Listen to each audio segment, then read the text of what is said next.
Government of India can take up the matter with the United Nations so that they can create the peacekeeping force in Bangladesh and they can rescue all people from বাচ্চারা সমস্ত হিন্দুস্তানের সৈন্য এক জায়গায় করলেও। আসসালামু আলাইকুম দর্শক, বাংলাদেশ নিয়ে মমতা যে বক্তব্য দিয়েছে দর্শক, সেই বক্তব্য কখনোই গ্রহণযোগ্য নয়। অতি দ্রুত মমতাকে সেই বিষয় নিয়ে অবশ্যই ক্ষমা চাইতে হবে। দর্শক, মমতার সেই বক্তব্যটা আপনারা শুনতে পাবেন, সাথে সাথে এই বিষয় নিয়ে কঠিন হুঁশিয়ারি দিয়েছে ইনায়েতুল আব্বাসী হুজুর। দর্শক, ইনায়েতুল আব্বাসী হুজুরের সেই ভিডিওটা আমি আপনাদেরকে দেখাবো, তাই দর্শক ভিডিওটা সম্পূর্ণ দেখবেন এবং বেশ বেশি শেয়ার করে অন্যকে দেখার সুযোগ করে দিবেন। চলুন দর্শক, আমরা সর্বপ্রথম দেখে আসি এই মমতা কি বলেছে। Government of India can take up the matter with the United Nations so that they can create the peacekeeping force in Bangladesh and they can rescue all people from Bangladesh. উনি এই বক্তব্য কেন দিলেন এটা আমি ঠিক বুঝতে পারছি না। এটা তার যে ইলেক্টোরেট সেটা আমি জানি। বাংলাদেশের জাতিসংঘে শান্তি রক্ষা বাহিনীর মোতায়েন চেয়েছেন ভারতের পশ্চিমবঙ্গের মুখ্যমন্ত্রী মমতা বন্দ্যোপাধ্যায়। সেই সঙ্গে বাংলাদেশের সংখ্যালঘুদের নিরাপত্তা নিশ্চিতে ভারতের প্রধানমন্ত্রী নরেন্দ্র মোদীর ব্যক্তিগত হস্তক্ষেপ দাবি করেছেন তিনি। 2 ডিসেম্বর সোমবার বিধানসভার অধিবেশনে যোগ দিয়ে মমতা কেন্দ্রীয় সরকারকে জাতিসংঘের সাথে কথা বলার আহ্বান জানান। মমতা বলেন, কেন্দ্রীয় সরকার জাতিসংঘের কাছে বাংলাদেশে শান্তিরক্ষা বাহিনী পাঠানোর আহ্বান জানাক। এছাড়া মমতা বাংলাদেশ নিয়ে পার্লামেন্টে নরেন্দ্র মোদী বা পররাষ্ট্রমন্ত্রী এস জয়শঙ্করের বিবৃতি দাবি করেন। বাংলাদেশে ভারতীয়রা আক্রান্ত হলে তার সরকার তা সহ্য করবে না বলেও জানিয়েছেন মমতা। তিনি বলেন, যদি বাংলাদেশে ভারতীয়রা আক্রান্ত হন তবে আমরা তা সহ্য করব না, আমরা তাদের সেখান থেকে ফিরিয়ে আনতে পারি। এদিকে বাংলাদেশ সরকার ঢাকায় অবস্থানরত বিদেশি কূটনীতিকদের জানিয়েছে বাংলাদেশ নিয়ে ব্যাপক প্রোপাগান্ডা চালানো হচ্ছে। সোমবার রাষ্ট্রীয় অতিথি ভবন পদ্মায় কূটনৈতিকদের ব্রিফিং এর পর কথা জানান পররাষ্ট্র উপদেষ্টা তৌহিদ হোসেন। দর্শক, মমতার এই বক্তব্যকে আপনি কিভাবে দেখছেন অবশ্যই কমেন্ট করে জানাবেন। চলুন দর্শক, এবার আমরা দেখে আসি ইনায়েতুল আব্বাসী হুজুর কি বলেছে। বাচ্চারা সমস্ত হিন্দুস্তানের সৈন্য এক জায়গায় করলেও 14 কোটি মুসলমান 28 কোটি হাতে যদি গজারির লাঠি নেয়, আল্লাহর দ্বীনের কালেমা দিল্লির লাল কেল্লায় উড়িয়ে দেওয়া হবে।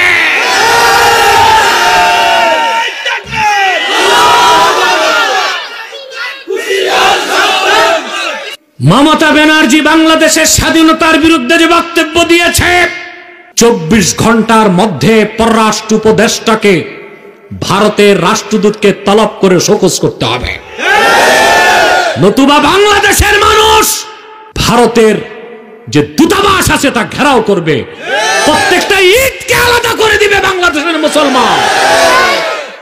মজবুত থাকুন, আলেম ওলামার ডাক দিলেই ঝাঁপিয়ে পড়বেন ইনশাআল্লাহ। বর্তমান সরকারকে 3টা পরামর্শ দিব, যে 3টা নীতি তারা বাস্তবায়ন করে হিন্দুস্তান বাংলাদেশের নাম শুনলে হরে রাম করতে করতে পানি খাবে। সম্মানিত সুধী, আমি আপনাদেরকে একটা ভয়ঙ্কর সংবাদ শোনাচ্ছি।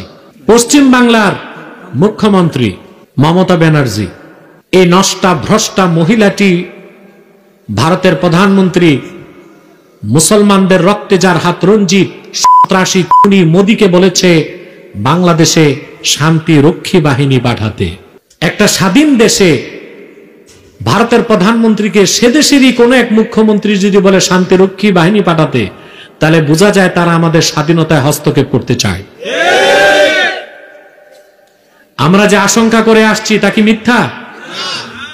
সেটা কি ভারত সুযোগ পেলে আমাদের দেশে হস্তক্ষেপ করবে? মোদীকেও বলে দিচ্ছি আর মমতা ব্যানার্জিকেও বলে দিচ্ছি, সাবধান, বাংলাদেশের দিকে হাত বাড়াবা, 14 কোটি মুসলমান ওই কালো হাতকে ভেঙে দিবে। তৃতীয় বিশ্বের একটা তৃতীয় শ্রেণীর রাষ্ট্র ভারত। বাংলাদেশে যারা জুজুর ভয় দেখায়, প্রত্যেক রাজনৈতিক দলে ভারতের দালাল ঢুকে আছে, ভারতকে খুশি করে ক্ষমতায় যেতে চায়। তাদেরকে বলছি, ভারত প্রীতি যাদের মধ্যে থাকবে বাংলাদেশ থেকে তাদেরকেও ঝাড়ু ঝাঁটা দিয়ে নির্বাসিত করা হবে।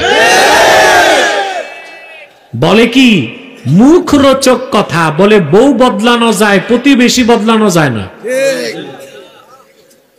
দালালি করার ভাষাও শিখে নিছে। বেটা তুমি প্রতিবেশী বানাও, ভারত তো তোমার প্রতিবেশী মানে না, বাংলাদেশের স্বাধীনতায় হাত দিতে চায়। যতবার বাংলাদেশের সাথে বৈঠক হয়েছে ভারতের তিস্তা চুক্তি নিয়ে, পশ্চিম বাংলার মমতা বাধা দিয়েছে, তিস্তা ব্যারেজ করতে দেয়নি। আমাদেরকে বর্ষা মৌসুমে পানি দিয়ে মারে, শুকনা মৌসুমে পানি আটকায়। ওরা পানি দেয় আর আমরা ইলিশ মাছ চাষ করে ওদেরকে পাঠাই। ওরা শুধু নেয়, আমাদেরকে দিতে চায় না। বাংলাদেশের পরীক্ষিত শত্রু হচ্ছে হিন্দুস্তান। তার সাথে বাংলাদেশের কোনো বন্ধুত্বপূর্ণ সম্পর্ক থাকতে পারে না। বলে প্রতিবেশী তো সম্পর্ক রাখতে হয়। উত্তর কোরিয়ার পাশে দক্ষিণ কোরিয়া, উত্তর কোরিয়ার নিকট প্রতিবেশী দক্ষিণ কোরিয়া। আপনারা জানেন দক্ষিণ কোরিয়া থেকে মানুষ তো দূরে থাক, একটা বিড়ালও উত্তর কোরিয়ায় ঢুকতে পারে না। ওরা প্রতিবেশী বুঝে না। আমেরিকার নিকট প্রতিবেশী মেক্সিকো, আমেরিকা মোটা কাটা তারের বেড়া দিয়ে মেক্সিকো আলাদা করে রাখছে, প্রতিবেশী সম্পর্ক নাই, কারণ শত্রু তো শত্রুই। ভারত কাটা তারের বেড়া দিয়ে আমাদের দেশের লোক যাইতে দেয় না, কিন্তু ওদের দেশের চোর চামার আর ফেন্সিডিল ব্যবসায়ীকে ঢুকায়। ফারাক্কায় বাদ দিয়া পানি দিয়ে আমাদেরকে কষ্ট দেয়, ভেজাল ওষুধ পাঠায় আমার দেশের মানুষগুলোকে হত্যা করে। বাংলাদেশের 16 বছর যারা নির্যাতন করেছে তাদেরকে হিন্দুস্তান সহযোগিতা করেছে। এদেশের আলেম ওলামার উপর যত নির্যাতন নিপীড়ন হয়েছে ভারতের পরামর্শ হয়েছে। বাংলাদেশের স্বাধীনতার শত্রু হিন্দুস্তান, মমতা ব্যানার্জির কথায় তা প্রকাশ পেয়েছে।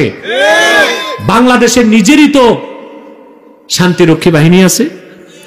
আফ্রিকা মহাদেশে, উগান্ডাতে, বুরুন্ডিতে, নাইজেরিয়াতে, বিভিন্ন দেশে বাংলাদেশের সাহসী সেনাবাহিনী শান্তিরক্ষী হিসেবে দায়িত্ব পালন করে।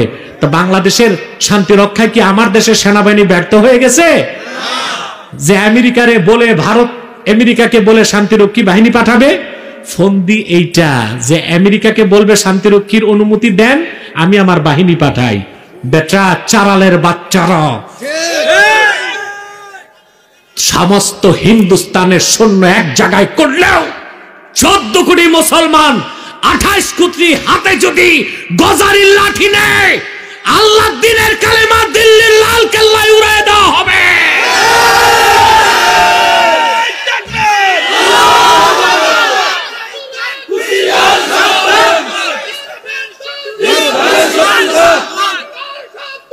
ইসলামের শত্রুরা আল্লাহু আকবার, ইয়া রাসূলুল্লাহ, ভারতের দালালেরা হুঁশিয়ার সাবধান, হুঁশিয়ার সাবধান। সম্মানিত সুধী, মমতা ব্যানার্জি বাংলাদেশের স্বাধীনতা। দর্শক, আজকে ভিডিও পর্যন্ত। ভিডিওটা ভালো লাগলে অবশ্যই লাইক দিবেন এবং বেশি বেশি শেয়ার করে অন্যকে দেখার সুযোগ করে দিবেন। আসসালামু আলাইকুম।